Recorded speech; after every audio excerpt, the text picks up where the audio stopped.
What's going on, guys? Get1230 here with more Grand Theft Auto 5, and I am back from my vacation.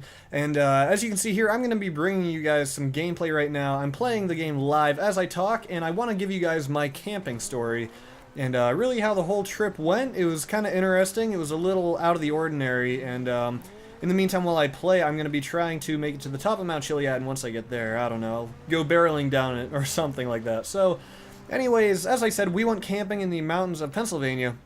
And I should clarify that it wasn't really like camping, like tent camping. It's a cabin that my family owns that they all pay into, all my aunts and uncles, and it's for, you know, the entire family to use whenever they please. So it is in like the Bradford area of Pennsylvania, because I know some people ask me, hey, what are you doing here, Mr. Camper? You going camping just like I did? Well, guess what? You're done camping now, bitch. Okay, no, but really. So anyways, it's a cabin, like I said. So we get there.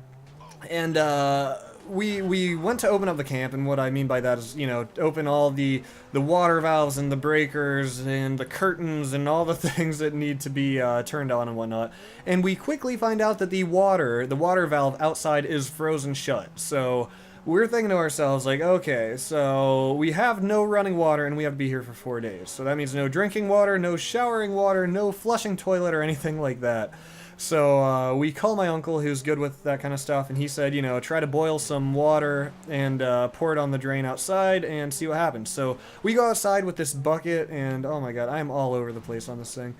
We go outside with a bucket, and we have to gather snow and ice to be able to melt it on the stove. So we're doing that, and we boil this water, and we pour it on the drain, and we had to really boil quite a few gallons of snow, which took a lot of time.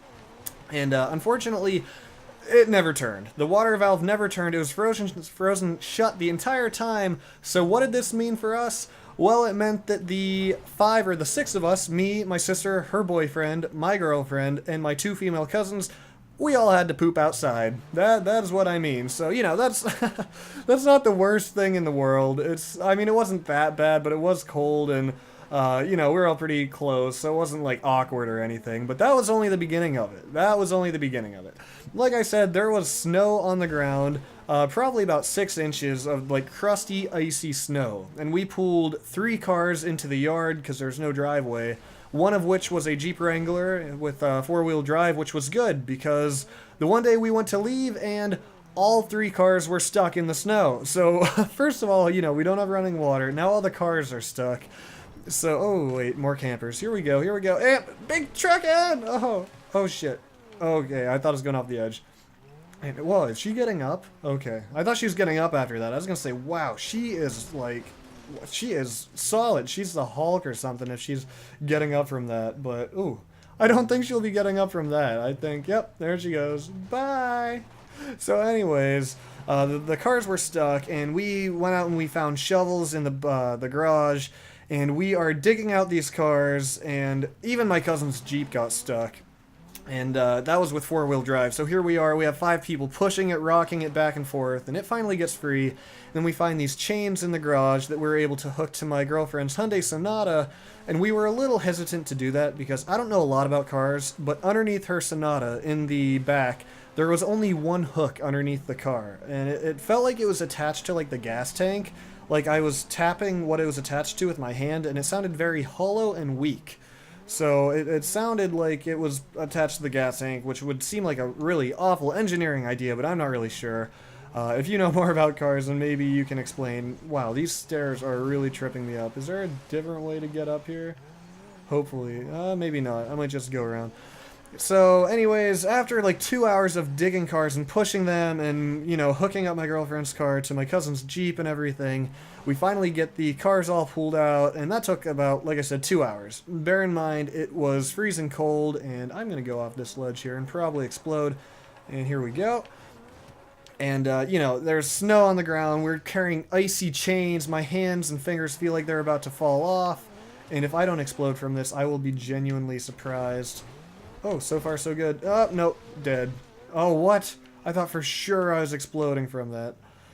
And that's still not all of it. After the cars got stuck and after the no running water, you know, we couldn't even shower this entire time. Like, we were we were pretty dirty. I mean, I'm not gonna lie. It was 4 days that we were there, but there was nothing we could do, and hey, it's good, it's perfect, look at that. What am I sitting on? Am I glitched inside of this railing? What the hell? The camera doesn't even know what to do here. I am stuck inside this railing. Okay, there we go. So after that, besides all the pooping outside and the no water, not being able to shower, having to melt snow and boil it on the stove and then purify it with coffee filters to be able to drink and not dehydrate, not the worst part of it, the last thing that was probably bad about this was the fact that from the day we got there, we could smell a skunk. And, you know, we're like, oh, skunk must have sprayed around here, whatever. But then, like, we smelled it the next day, and we're like, alright, the skunk is probably living underneath the cabin, because it doesn't have, like, a stone foundation or a brick or cement foundation. It's pretty much lifted off the ground, and the critters can crawl underneath it, which isn't the best, but whatever. So, we basically, like I said, decided that the skunk was probably living underneath the cabin, and then one night we're trying to sleep, and we're hearing all sorts of weird noises, anything from mice scurrying around to, you know, wild animals outside on the porch, whatever. And my girlfriend taps me, she's like, do you hear that? I'm like, what? And she's like, do you hear that? They're screeching outside. And I'm like, there's no screeching, you're hearing things, don't freak yourself out, just go to bed. Because she was a little freaked out for some reason, I don't know.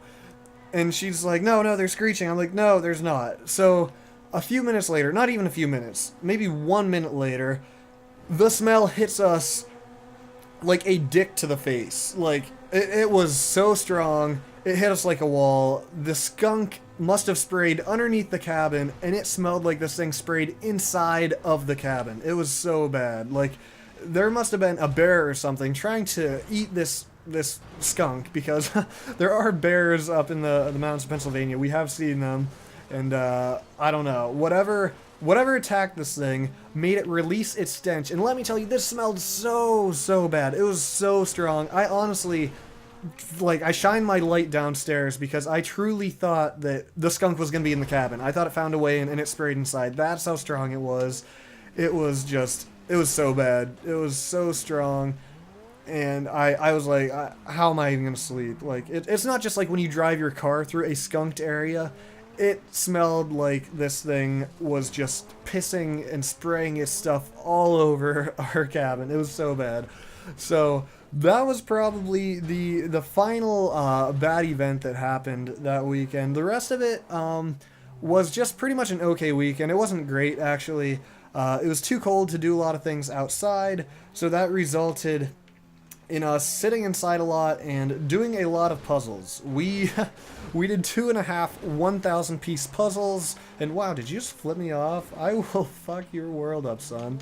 Yeah, run away, I can't, are you a Jamaican man or a woman? I can't tell, but I'm gonna let you go. So yeah, like I said, oh, now I have 2 wanted stars? Ah, it's because he wants this vehicle. I hate it when I accidentally steal one of these. But, yeah, the weekend was just kind of okay for me. Like I said, we did a lot of puzzles. I must have sat doing puzzles for literally over 10 hours through the entire trip, maybe over 12 even. But besides that, though, it was good company. It was some good fun. It was a good time overall. It wasn't bad. I don't want it to sound like it was bad. It just wasn't the best. But everything said and done, it was okay. So that pretty much wraps up that story. Pretty much everything that could go wrong did go wrong.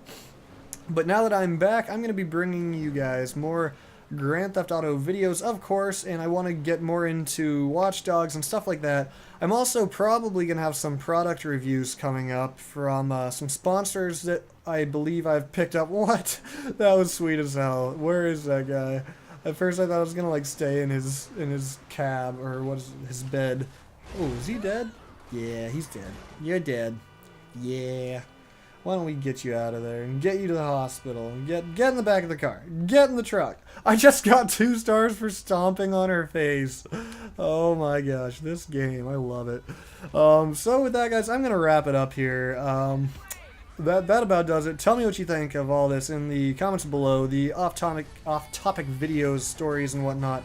And I hope you guys are enjoying these videos and enjoying your stay here at Get-You1230. And with that, oh, you are getting a swift kick to the ass. Oh, wow. Did she just die? Oh, he doesn't like that. He's like, you just punched my woman? You kick her in the ass? Well, guess what? He's like trying to be all tough for her, but bam! Yeah, you guys are both gonna turn into compost now. Wow, that that is very morbid. I don't know why I just said that. I basically just told them they're gonna rot in a field. That is terrible. I need to cut myself off. With that, guys, please stay tuned for more videos in the future, and I will see you next time.